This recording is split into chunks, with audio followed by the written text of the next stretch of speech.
You seem to be highlighting the challenges that these women have to face in order to carry out their ministry. Can we highlight that?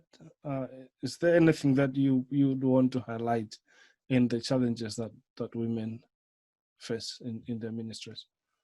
Yeah, the challenges depending on the track they have taken. For a woman that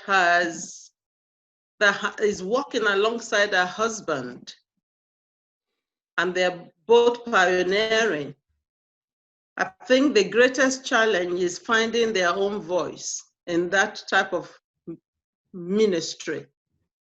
Because culturally, I mean, I had an example where someone who came to church came to see me and asked me for the pastor. And when I introduced myself as the pastor, he said to me, a woman should not be pastoring. It was very frank. Next service, I didn't see him and his family, so I understood his message. I took a phone call from a lady. I think I was interviewed on one of the TV stations. And the lady called me and said, please, can I talk to the pastor? I said, pastor speaking. He said, are you the pastor? Can I talk to the pastor? I said, sorry, ma, you're talking to the pastor. And it was difficult for her to accept that, even though she was not brash, she was not rude, but I could see her hesitation. And so that place where not just women, also men need to be able to be helped to understand that the gift of God's agenda is without gender, or God has no gender in his agenda.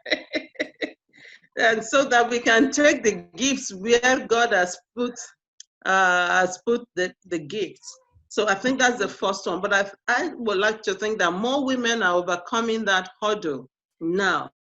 I'm just not sure if it is sustainable, because I think it's been more of a fight than the light. We need the light, not the fight. I don't believe we need to fight for this position. If the light shines, both male and female will embrace it, and it will be for the benefit of all. The second challenge that I see is finance. It's very expensive to run ministry and missions in the UK. Most of the women would not say to me that they have access to the funds that charities would have, big charities would have. And so it's about how do they run efficiently and run economically. I mean, for some of them, rent is a big issue for them to have a place to use for ministry. And so those are financial challenges that some of the women have faced. I mean, Pastor Yemi, in running the magazine, she said she was spending close to £4,000 for every edition. And it was all our own money that she was using. Although she said if by then she had given herself to go and learn some of the skills, producing a magazine, maybe it would have been cheaper, but she was fully dependent on professionals and she wanted a high quality work. And so it was very expensive for her to run on her own salary to do the work of the Lord. But she has no regrets that she got it done. And so it's about also helping people to find funding sources for some of the projects that they believe the Lord has laid in their heart. So there is opportunity there for development. I think the third thing I will probably identify as a challenge is balancing the home front and the ministry, because I think all of them but two are also into full-time work, and to be able to so juggle the balls. It could be telling on their health, it could be telling on their domestics as well. And so it's about building structures around themselves that will support their vision, and so help them to deliver. So it's very demanding.